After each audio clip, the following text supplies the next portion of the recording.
ప్రముఖ young hero Vishnu recent గానే single చిత్రంతో ప్రేక్షకుల ముందుకు వచ్చి భారీ బ్లాక్ బస్టర్ హిట్ ని అందుకున్న సంగతి మనందరికీ తెలిసింది. థియేటర్లో ఈ చిత్రం వర్కింగ్ డేస్ లో కూడా స్టడీ కన్సల్టెంట్ ని రాబడుతూ ఈ ఏడాది భారీ బ్లాక్ బస్టర్ హిట్ లిస్ట్ లో ఒకటిగా చేరబోతుంది.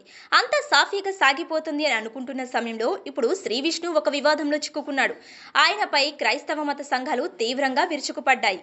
ఒక సినిమా అయితే యాదృచ్ఛికం అనుకోవచ్చు. ప్రతి సినిమాలోనూ ఈ మధ్య శ్రీ విష్ణు క్రైస్తవ మతాన్ని కించపరుస్తూ సన్నివేశాలు చేస్తున్నాడని, ఇది ఏమాత్రం క్షమించరానిది అని, అతని సినిమాలను బ్యాన్ చేయాలి అంటూ సోషల్ మీడియాలో క్రైస్తవ మతానికి చెందిన వారు నిరసన వ్యక్తం చేస్తున్నారు.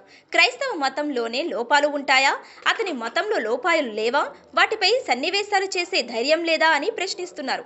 శ్రీ విష్ణు మామూలుగా ఇలాంటి వివాదాలకు చాలా దూరం. తన సింగిల్ మూవీ ట్రైలర్ లో కన్నప్ప చిత్రంపై సెటైర్స్ వేస్తాను అన్నట్లుగా జనాల్లోకి వెళ్ళిందని బహిరంగ క్షమాపణలు చెప్పుకొచ్చిన వ్యక్తి ఆయన. సోషల్ మీడియాలో జరుగుతున్న ఈ వివాదంపై ఆయన స్పందిస్తాడో లేదో చూడాలి. అయినా శ్రీ విష్ణు చిన్న హీరో. డైరెక్టర్స్ ఏది చెప్తే అది చేస్తాడు.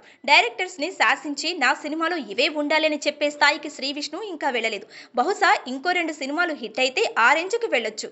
ఏమో, డైరెక్టర్స్ చేసే తప్పులకు కేవలం శ్రీ విష్ణుని ఎందుకు నిందిస్తున్నారు అంటూ అతన్ని అభిమానించే వాళ్ళు సోషల్ మీడియాలో తిరిగి కౌంటర్లు ఇస్తున్నారు. ఇకపోతే శ్రీ విష్ణు సింగిల్ చిత్రం రీసెంట్ గానే 20 కోట్ల రూపాయల గ్రాస్ మార్క్ ని అందుకుంది. కేవలం వీకెండ్ తోనే అన్ని ప్రాంతాలలోని బయర్స్ కి లాభాలను చూపించి ముందుకు దూసుకుపోతున్న ఈ సినిమా ఫుల్ రన్ లో 40 కోట్ల గ్రాస్ మార్క్ ని కూడా అందుకునే అవకాశాలు ఉన్నాయని అంటున్నారు. అదే కనుక నిజమైతే శ్రీ విష్ణు తన మార్కెట్ పరిధిని పెంచుకున్నట్లే. అయితే ఆయన తన సూపర్ హిట్ సామాజ వరగమనాకి నార్త్ అమెరికాలో $1 మిలియన్ గ్రాస్ వసూళ్లు వచ్చాయి. సింగిల్ చిత్రానికి ఆ రేంజ్ గ్రాస్ వసూళ్లు నమోదవటం ప్రస్తుతానికి కష్టంగానే అనిపిస్తుంది. కానీ $500,000 మార్క్ ని మాత్రం అందుకునే అవకాశాలు ఉన్నాయి. మరోపక్క ఈ చిత్రం నిర్మించిన అల్లు అరవింద్ శ్రీ విష్ణుతో మరో సినిమా చేసేందుకు అగ్రిమెంట్ చేసుకున్నారు.